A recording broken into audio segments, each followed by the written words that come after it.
नमस्कार मंडळी, आज आपण या ठिकाणी रानभाज्यांबाबत माहिती घेणार आहोत। आपल्याला सगळ्यांना माहिती आहे की एकदा पावसाळा सुरू झाला की भाज्याबाबतची चर्चा ही नेहमी सुरू होते आणि मग रानभाज्यांबाबतची माहिती किंवा त्याबाबतची प्रदर्शनं असतील याबाबतचे प्रयत्न सगळीकडे झालेले आपल्याला दिसून येतात। जर आपण बघितलं तर ज्या ठिकाणी पाऊस मोठ्या प्रमाणावरती पडतो त्या ठिकाणी सर्वत्र या रानभाज्या आपोआप उगवत असतात। विशेषतः सह्याद्रीच्या आजूबाजूचा जो प्रदेश आहे म्हणजे कोकण असेल किंवा घाटमाथा असेल त्या ठिकाणी मोठ्या प्रमाणावरती या रानभाज्या पावसाळा सुरू झाल्यानंतर आपोआप उगवतात, त्या वाढतात। पावसाळा संपल्यानंतर त्यांचं जे जीवनक्रम आहे तो संपतो आणि पुन्हा पुढच्या वर्षी पावसाळा आल्यानंतर त्या पुन्हा त्या ठिकाणी उगवलेल्या आपल्याला दिसतात। कोकण असेल, घाटमाथा असेल, या ठिकाणी जर आपण सर्वेक्षण केलं तर त्या ठिकाणी आपल्याला सर्वसाधारणपणे 50 ते 60 प्रकारच्या विविध रानभाज्या या परिसरामध्ये उगवत असलेल्या आपल्याला दिसून येतील। आता काही ज्या रानभाज्या आहेत जसं की टाकळा आहे, घोळ आहे, करटोली आहे, भारंगी आहे, या रानभाज्या सर्वांना परिचित आहेत किंवा त्याचं सेवन जे आहे ते सर्वसाधारणपणे सगळ्या भागामध्ये केलं जातं। परंतु काही ज्या रानभाज्या आहेत जसं की रानकेळ आहे, एक पानी आहे, दुधुर्ली आहे, दुधाणी आहे, आघाडा आहे, यासारख्या रानभाज्यांची माहिती सर्वांनाच आहे असं नाही।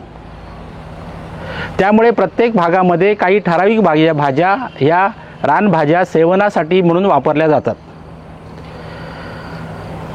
जर आपण रानभाज्यांची माहिती व्यवस्थितपणे घेतली, त्यांच्या जीवनचक्राची माहिती व्यवस्थित घेतली, त्यांच्या अस्तित्वाबाबतचं ज्ञान आपण जाणून घेतलं तर आपल्याला रानभाज्यांचा वापर आपल्या आहारामध्ये काही प्रमाणात निश्चितपणे करता येईल। रानभाज्यांचे विविध भाग हे सेवनासाठी वापरले जातात। त्यामध्ये पानं असतील, फुलं असतील, कंद असतील, फळं असतील, यासारखे भाग हे भाजी म्हणून वापरले जातात। ते उकडून केलेली भाजी, त्यानंतर त्याचं लोणचं, चटणी, या विविध प्रकारे रानभाज्यांचं सेवन केलं जातं। आता या रानभाज्यांचं जर आपल्याला सेवन करायचं असेल तर आपल्याला काही बाबींची ठोस माहिती असणं आवश्यक आहे। एक म्हणजे ती रानभाजी आपल्याला व्यवस्थित ओळखता आली पाहिजे। ती रानभाजी जरी ओळखता आली तरी कोणत्या अवस्थेमध्ये आणि कोणत्या भागाचा वापर आपण रानभाजी म्हणून करणार याबाबतची माहिती आपल्याला असणं आवश्यक आहे।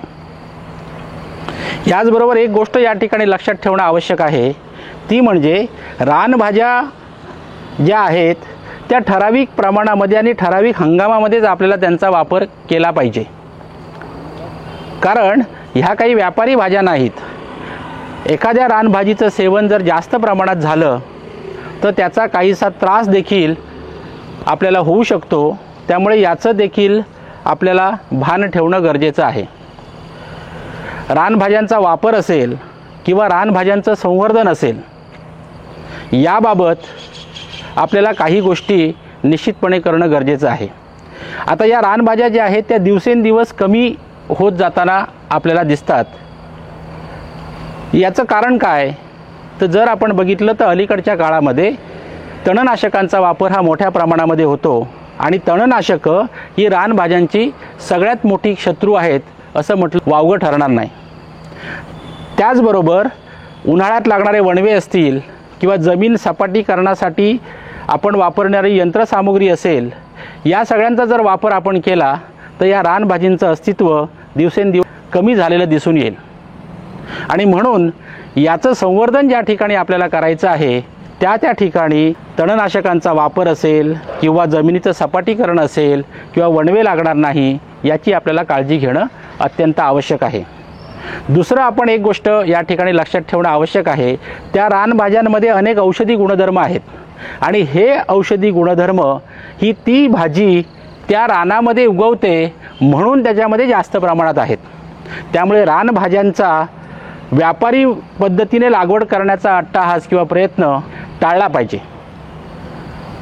या रानभाज्यांबाबत जागरूकता निर्माण होण्यासाठी आपल्याला ग्रामीण तसेच शहरी भागातले विद्यार्थी असतील त्या विद्यार्थ्यांनासुद्धा यांचं ज्ञान देणं आवश्यक आहे. त्यासाठी प्रदर्शनं असतील, शिवार फेरी असतील, यासारखे प्रयत्न करणं आवश्यक आहे. रानभाज्यांबाबतचं ज्ञान निश्चितपणे होऊ शकेल, त्याबाबतची जागरूकता विद्यार्थ्यांमध्ये निर्माण होईल आणि या रानभाज्यांचं संवर्धन करणं हे आपल्याला शक्य होईल. आपल्याला जर ही माहिती आवडली तर आपण ती लाईक करा, शेअर करा आणि सबस्क्राईब करा. धन्यवाद.